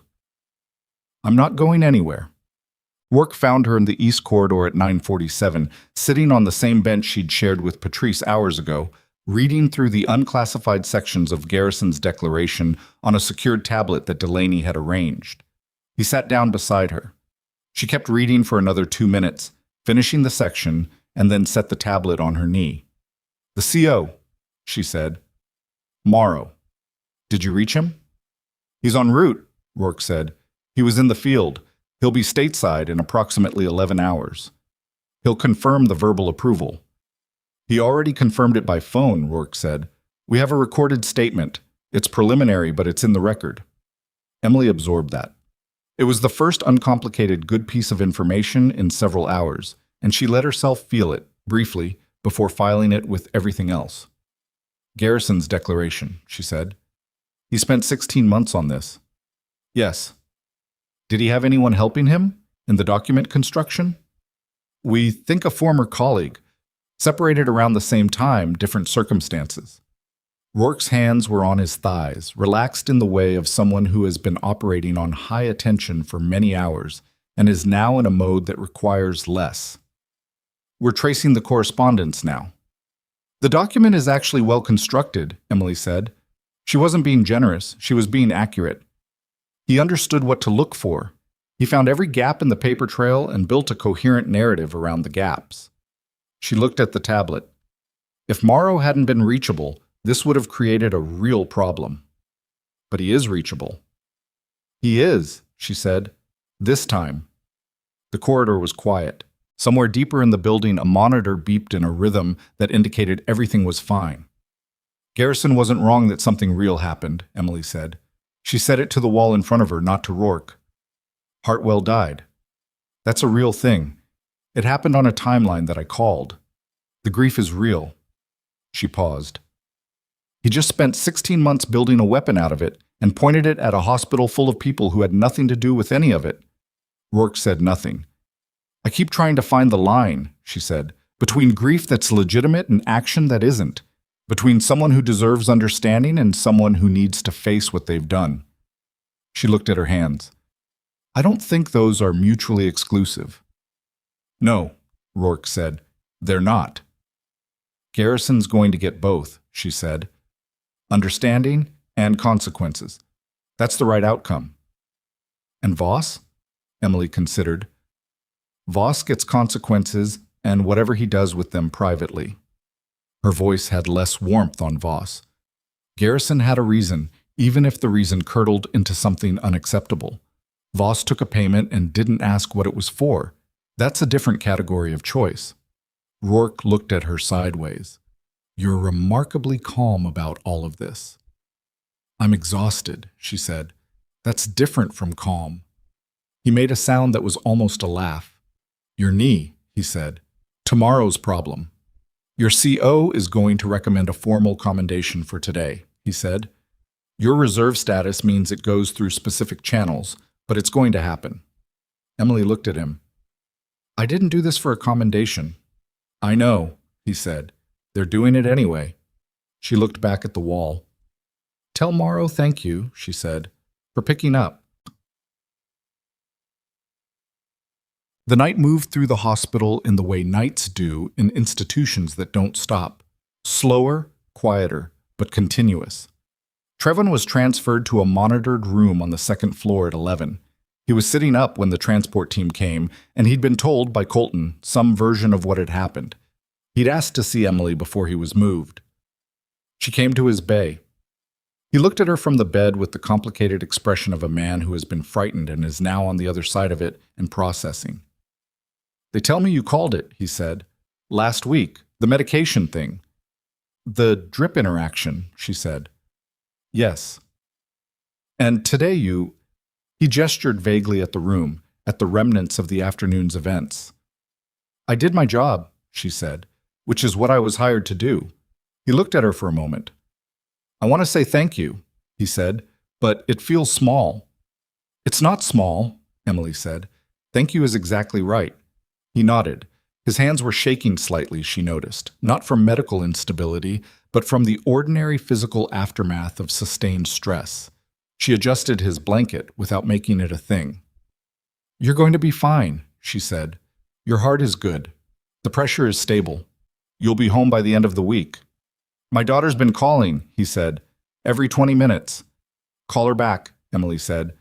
She moved his monitor cable so it wasn't pulling when the transport team arrived, and then she stepped back and let them do their work.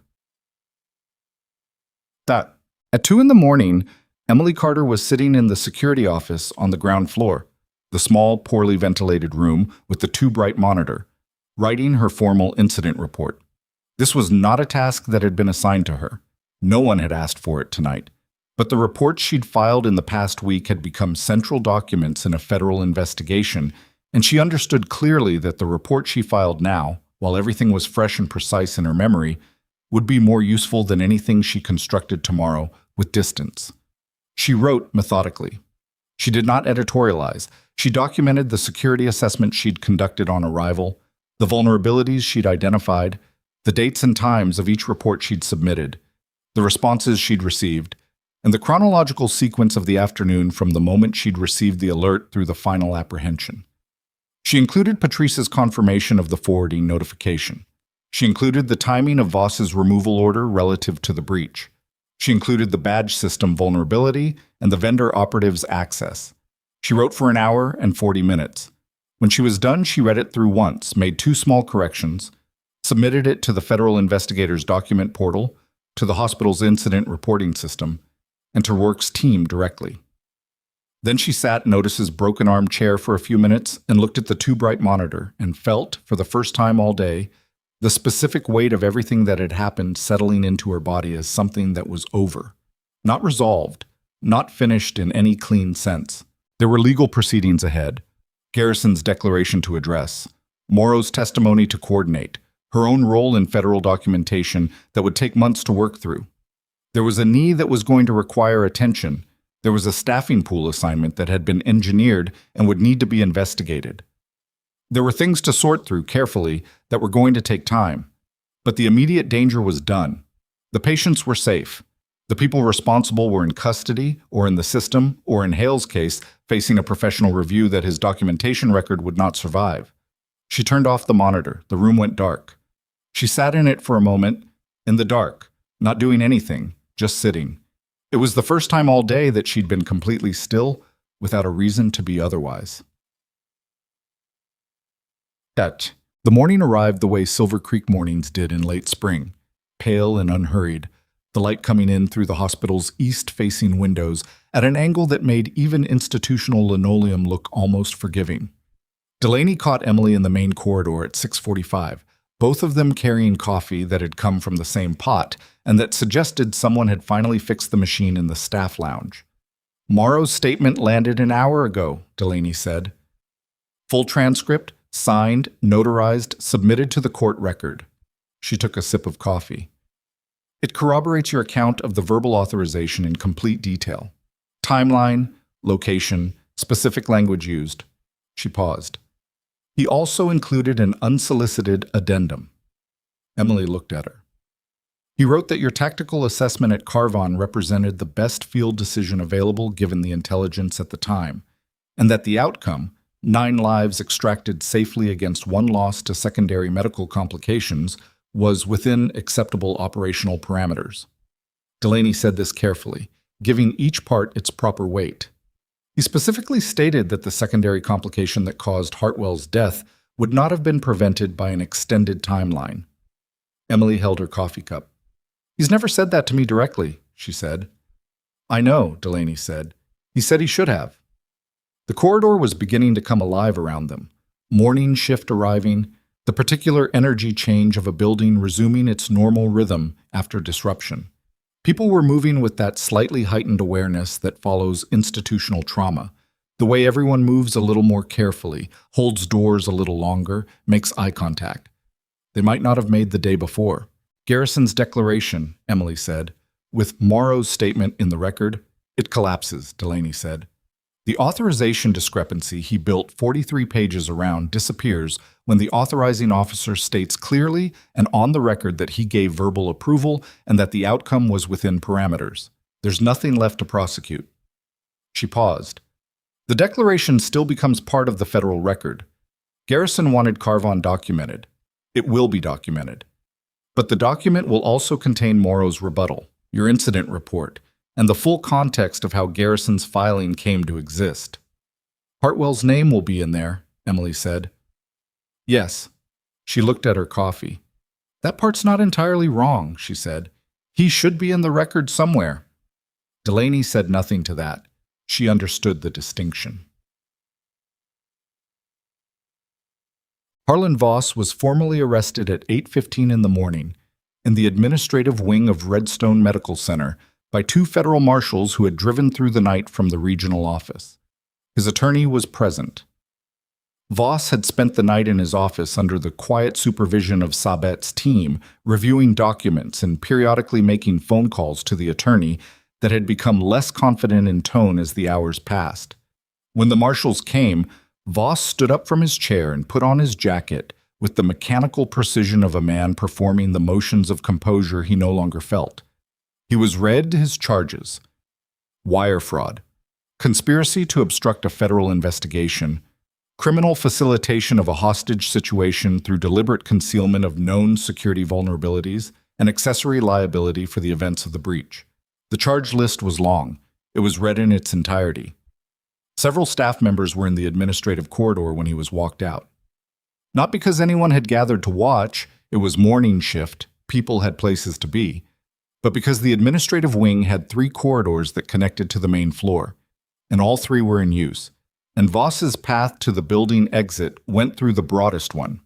He walked past nurses he'd managed by pressure, and physicians he'd flattered, and administrative staff he'd tasked with making his numbers look better than they were.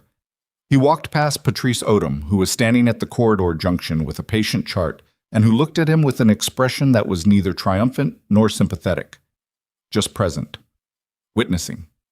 He didn't make eye contact with anyone. Emily was not in the corridor. She was in Bay 2, checking the residual equipment from Trayvon's transfer, making sure nothing had been left incorrectly. She heard later that Voss had been walked out.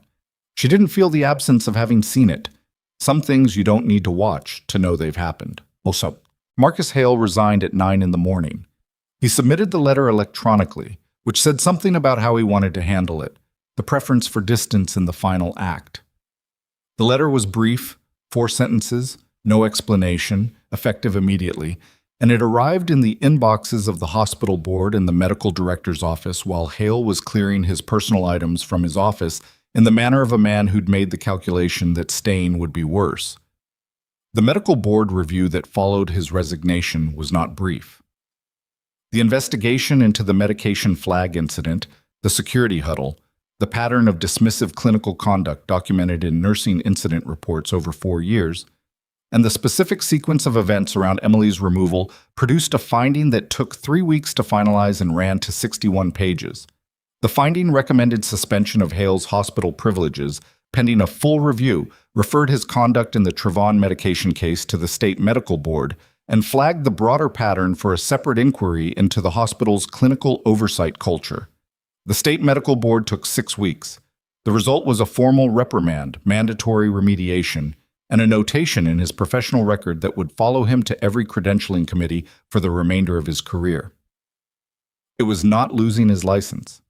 Some people, including 2 of the nursing staff who'd been at the huddle, felt that was insufficient. Emily, when Patrice raised it with her, said that a notation that travels with a person's file is sometimes a longer consequence than a single definitive action, and that the real measure was whether the patients he treated going forward received better care because of it. Patrice had looked at her for a moment and then said that was a very considered position to hold about someone who'd humiliated her in front of residents and gotten her fired. Emily had said, yes, it was.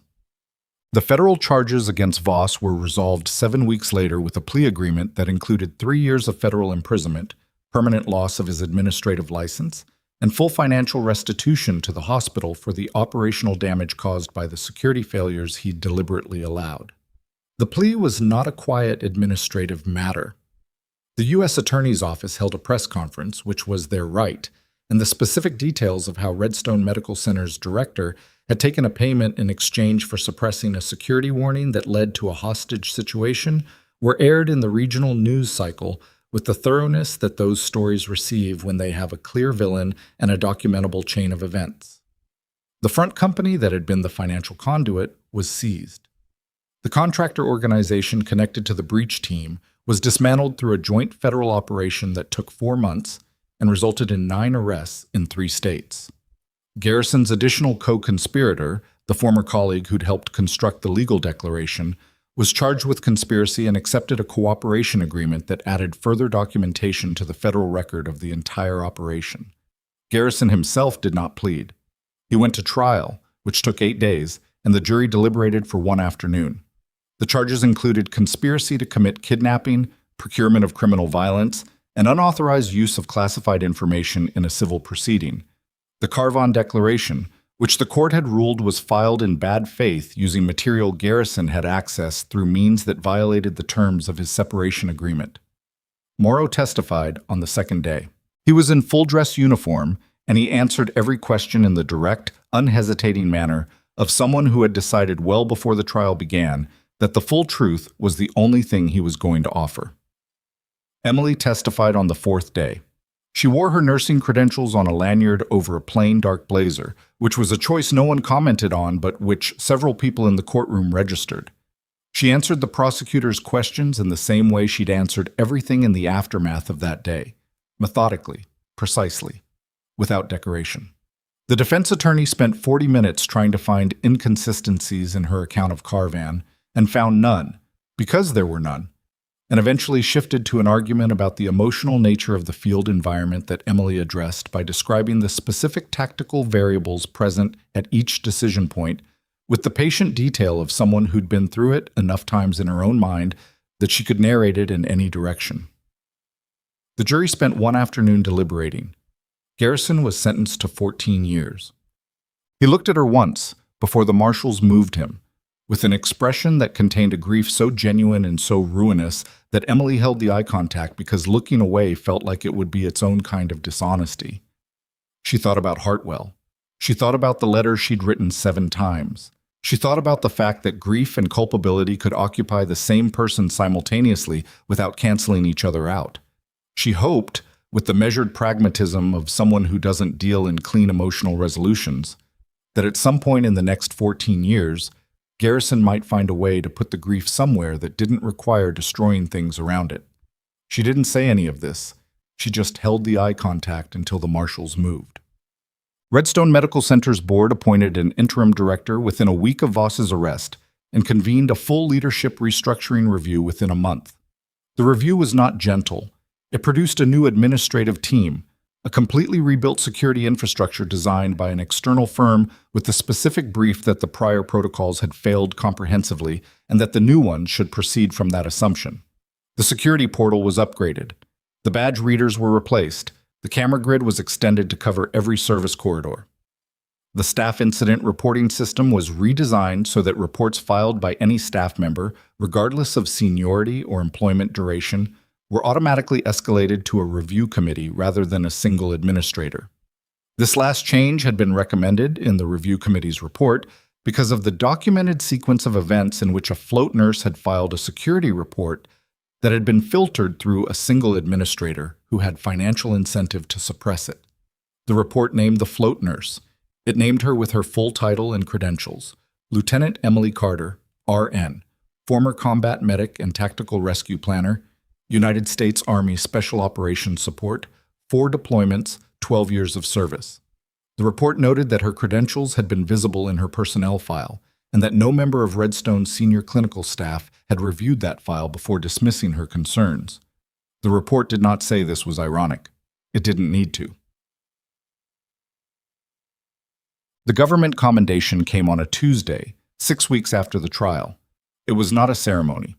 Emily had specifically requested that, through Rourke, and the request had been respected. It was a document, delivered through official channels, that cited her role in the resolution of the incident at Redstone Medical Center and acknowledged her prior service record and her actions that day in specific terms that she read once, carefully, and then put in a folder in the practical way of someone who processes paperwork by filing it. Rourke had shown up in person anyway. He was in civilian clothes, which made him look slightly less like himself, and he'd brought coffee, which she appreciated more than the clothes' distinction. They sat in the hospital's small exterior courtyard, the concrete one that nobody used, that she'd watched from the conference room window on the day everything happened, in the late afternoon light. "What are you going to do?" he asked. She looked at the question for a moment. "Stay," she said. He looked at her. "The new director offered me a permanent position," she said. "Clinical safety coordinator, in addition to ER nursing duties. The role is new. They built it specifically after the review." She turned her coffee cup in her hands. "The scope includes staff incident reporting oversight, security protocol review, and clinical safety training." "You're going to stay in Silver Creek." "I'm going to stay in this building," she said. "There are things that need to be rebuilt here. Systems, culture." She paused. "I know the gaps. I know what failed. It makes more sense to be here than somewhere else." "That's a hard argument to make against," Rourke said. "I know." He looked at the courtyard walls. "Your reserve status." "Maintained," she said. "The commendation technically restores full active reserve eligibility. I haven't decided what to do with that yet." "Morrow asked about you." "I know, he called." She looked at her coffee. "I told him I'd think about it." "And?" "And I'm thinking about it," she said. He almost smiled. "Fair." They sat for a while in the particular comfortable silence of two people who don't need to perform anything for each other. "The knee," he said eventually. "Surgery next week," she said. "Outpatient. I'll be back in 6 weeks." "The new director knows?" "She has my timeline." "She," he said. "Dr. Nadia Osei," Emily said. "She came from Johns Hopkins. She has 20 years in hospital administration and a background in health systems security that Voss wouldn't have understood if it had been explained to him in simple language." Emily said this without relish, just as a factual comparison. "She started last week. In her first meeting with the nursing staff, she introduced herself and then asked what wasn't working, and she wrote down the answers." Rourke looked at her. "That's a high bar," he said. "No," Emily said. "That's the minimum." Patrice Odom came to find Emily on her last shift before the knee surgery, which was a Friday. A busy one. The ER, full in the mid-afternoon way that Silver Creek's ER specialized in, never quite overwhelming, always a little more than comfortable. They were between patients for exactly 3 minutes, both of them at the nursing station, and Patrice said what she said in that window. "You should have been treated better from the first day," she said. Emily looked at her. "I know I said I was sorry before. I'm saying it again because I mean it differently now." Patrice's voice was even. She wasn't performing remorse. She was delivering a verdict she'd been sitting with for weeks. "I managed you to protect the structure instead of listening to what you were actually saying, and the structure turned out to be compromised." She paused. "That's on me." "You were working within what you understood," Emily said. "I was," Patrice said, "and understanding something doesn't make it right." Emily looked at her for a moment. This woman who'd spent 11 years navigating this department with the practical intelligence of someone who understood exactly which levers existed and what happened when you pulled them, who had once told Emily to stay in her lane, and who had spent the months since reconsidering what that advice had actually served. "You told the investigators about the forwarding notification," Emily said. "You didn't have to do that." "Yes, I did," Patrice said. "It complicated things for you professionally. I know Voss's attorney tried to pull you into the civil proceedings." "I handled it," Patrice said. "I know you did," Emily said. They looked at each other in the way of two people who have been through something that recalibrated their understanding of each other and haven't entirely finished figuring out what they are on the other side of it. "Don't be an idiot about the knee," Patrice said. 6 weeks means 6 weeks. "I'm aware of what 6 weeks means," Emily said. "You're going to try to come back in 4. "I'm not going to try to come back in 4. Patrice gave her a look that expressed, without words, significant skepticism. An alarm went off in Bay 3 and they both moved. On the morning of Emily's surgery, she arrived at the hospital at 6, not Redstone, the orthopedic center across town, and sat in the pre-op waiting area in the particular stillness of someone who is comfortable with clinical environments and has no anxiety about being in them as a patient. She'd brought nothing to read.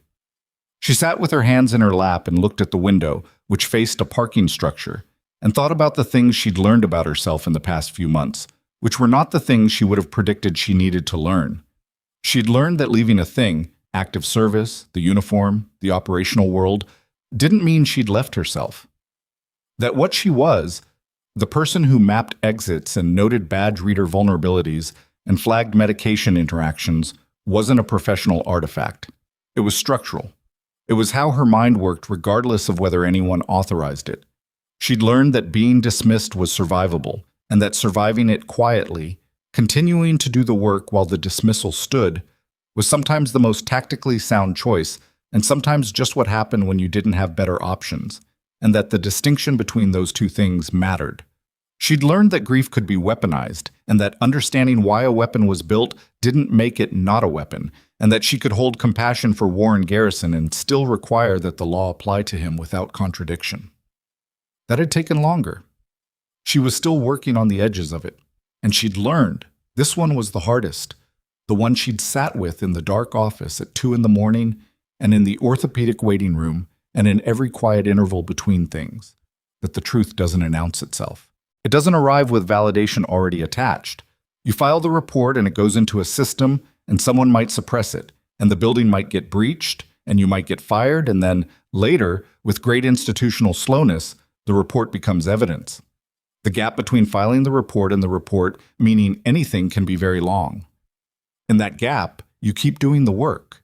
You keep doing the work because the work is right, not because anyone is watching, not because recognition is coming, not because the system is going to notice and adjust in time. Sometimes it doesn't notice in time. Sometimes it doesn't notice at all. And you do it anyway. A nurse came to the waiting room door. "Emily Carter?" Emily stood up. 6 weeks later, she came back. She walked through the North Bay doors of Redstone Medical Center on a Monday morning, which was deliberate. She could have started on a quieter day, but Monday mornings in the ER had a specific rhythm she wanted to re-enter cleanly. Her badge read E. Carter, Clinical Safety and ER Nursing. In the new format that Dr. Osei's administration had standardized, which was a small thing that wasn't a small thing. The ER was full, not catastrophically, but fully. The kind of full that meant everyone was doing three things, and the fourth thing was waiting. She put her bag in her locker, clipped her badge on, and walked to the nursing station. Colton was there. He looked up and did a visible recalculation, like someone checking that what they were seeing matched what they expected, and then nodded. Bay 4 is a 68-year-old with atypical chest presentation that doesn't read as cardiac, but I'm not comfortable with the rule-out, he said, handing her the tablet without being asked. She read the intake. She agreed with his read and said so. She ordered a specific secondary panel and went to Bay 4. She worked the morning shift. Around noon, she was in the corridor between bays when she noticed the panel cover on the North Bay interior wall, the one that had been slightly loose when she'd arrived 6 weeks before the incident, the one she'd flagged in her first report. It was flush, fully secured. New screws she could see from the slight variation in the wall paint. She looked at it for a moment, then she walked back to the nursing station. There was a new patient in Bay 6. A woman, 43, brought in with a laceration from a workplace accident, coherent and irritated and wanting to know how long this was going to take. Emily introduced herself and explained what the assessment process would look like, and asked about medications, allergies, and what exactly the woman had been doing when it happened. The woman was a contractor. She'd been doing wall repairs. What kind of work? Emily asked, not because it was on the intake form, but because the specific nature of a workplace laceration sometimes told you things the form didn't. The woman looked at her. Security upgrades, she said. Hospitals replacing everything on the ground floor. New readers, new panels, the whole thing. Emily pressed a clean gauze pad to the laceration and assessed the depth. The city has a shortage of contractors for that kind of work, the woman said. I've been doing 12-hour days for a month. This is going to need 3 sutures, Emily said. You'll be out of here in 45 minutes. That's faster than I expected. We try, Emily said. She worked. The afternoon settled around her in the way a good afternoon in an ER settles. Full but not fractured, demanding but navigable.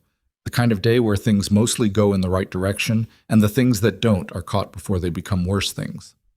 At 4 in the afternoon, Dr. Osei came through the ER on her daily walkthrough, which she did every afternoon without fail, and which the staff had already internalized as a constant rather than a variable. She stopped at the nursing station, asked Colton 2 specific questions about the morning census data, listened to the answers, wrote something in her notebook. She caught Emily's eye as she passed. Good first day back? She asked. Yes, Emily said. Anything in the morning that needs to go in the safety log? 1 item, Emily said. I'll file it before end of shift. Osei nodded and kept moving. That was all. That was the whole interaction. Emily went back to Bay 4, where the woman with the laceration had been replaced by a teenage boy with a possible wrist fracture who was trying very hard to act like it didn't hurt, and she began the assessment. She was doing what she came here to do. She had always been doing what she came here to do. Some people arrive in your life trailing all the evidence of who they are and what they've survived. And the evidence is visible if you look. And some people don't look. Because looking takes effort. Because hierarchy makes it easy not to. Because it's more comfortable to assume that the person standing across from you is the simplified version of themselves that fits your existing categories. Emily Carter had been dismissed, systematically, confidently, by people who had credentials and positions and the institutional authority to make dismissal feel like fact. She had been told, through every mechanism available, that her concerns were not worth serious attention, that her lane was narrow, that the correct response to expertise was to make it invisible. And she had kept filing the reports, not because she was certain anyone would read them, not because the system had earned her trust, but because the reports were right, and right things deserve to exist in the record, even when the record is being managed by people who'd prefer they didn't. That's not heroism. It's stubbornness in the service of accuracy. It's the very unglamorous decision to keep telling the truth in rooms that have decided in advance not to hear it, and to keep doing it without the promise of an outcome. Most of the time, the outcome doesn't come cleanly. Sometimes it does.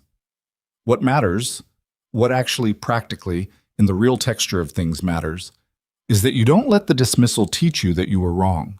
That you hold the distinction between nobody listened and I was mistaken. because those are not the same sentence, and the people who want to silence you need you to believe they are.